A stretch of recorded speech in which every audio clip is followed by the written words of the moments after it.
Terhes tanácsadáson gyakran elhangzik a kérdés, hogy szabad-e sportolni a kismamáknak. Abban az esetben, hogyha a kismama panaszmentes, természetesen megengedett a sport, de egyrészt nem mindegy a mértéke, másrészt pedig, hogy milyen fajta sportot szeret. Ami a kismamáknak ideális sport, az az úszás, a szobakerékpározás, ellipszis tréner, illetve minden olyan könnyű sport, amely nem rázkódással jár, de 20. hét után lehet kifejezetten kismama tornázni, kismama jogázni. Az úszást tartjuk az egyik legjobb sportnak, hiszen az izületeket kíméli.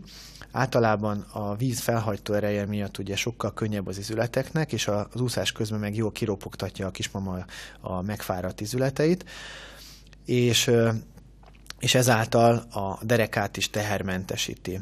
Nagyon gyakran megkérdezik a kismamák, hogy mi történjen ilyenkor, hiszen félnek a fertőződésektől.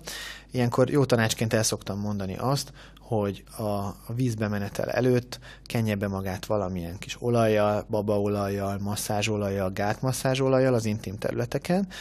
Ezáltal az taszítja a vizet, és nem tapadnak meg baktériumok, gombák. Illetve a fürdés után közvetlenül tusoljon le gyorsan, és ha még szeretne a vízből visszamenni, akkor pedig vegyen föl száraz fürdődreszt, és akkor így tudja legjobban minimalizálni a fertőződéseknek az esélyét. De vannak kismamák, akik kaneszten krémmel bekent tampont szoktak használni, és ezzel is egyfajta szigetelést hoznak létre, illetve hát a fertőződést minimalizálják.